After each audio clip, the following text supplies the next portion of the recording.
Mira opened the door to room 6 again. She was shaking. It was a cold, rainy night when Mira's car sputtered to a final stop on the winding road through Blackwood Forest. With no signal and nowhere else to go, she spotted a flickering sign in the distance. The Black Hollow in EST, 1897. It looked abandoned. Its windows dark, except for one faint light. Desperate, she approached and knocked. Before her hand even touched the door, it creaked open. An old man stood in the doorway, pale, gaunt, dressed in outdated clothing. "Welcome," he said with a dry voice. "You must be our last guest tonight." Mira, uneasy but tired, explained her car trouble. He simply handed her a brass key and said, "Room 6, up the stairs, end of the hall." The inside of the inn was eerily silent. No ticking clocks, no hum of electricity, just the soft patter of rain outside.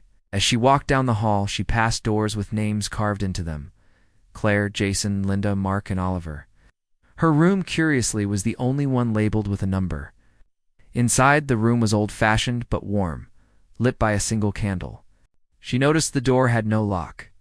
Still too tired to care, she lay on the bed and soon drifted into a restless sleep. Hours later, Mira awoke to faint whispers in the hallway. She crept to the door and peeked through the keyhole. Nothing. Then a shadow moved past. A soft knock followed. Her breath caught. "Who is it?" she called. No response. She opened the door slowly, heart pounding. The hallway was empty except now. Room 5's door was ajar. Against her better judgment, she stepped toward it. Inside was only a dusty mirror and a rocking chair. On the wall, names had been scratched: Claire, Jason, Linda, Mark, Oliver, and a sixth one still being carved.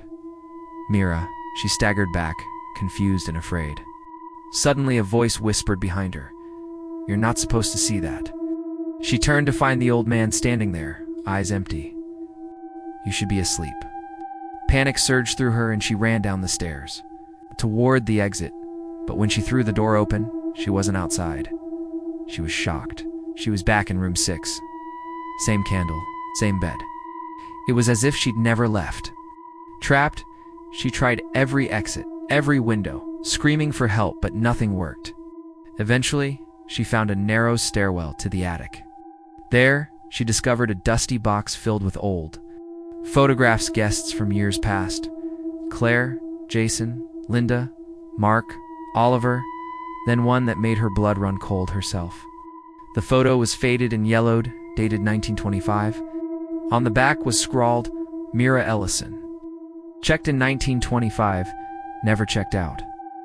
Confused and terrified, she turned and, standing behind her, was herself. The same face, same eyes, but dressed in 1920s fashion.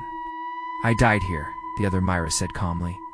"And you're me, just a fragment of what's left, the part that never understood why." The truth sank in like ice. Mira hadn't come to the inn tonight. She'd always been there. She was never the guest, she was the ghost. The inn hadn't trapped her, she was what haunted the inn.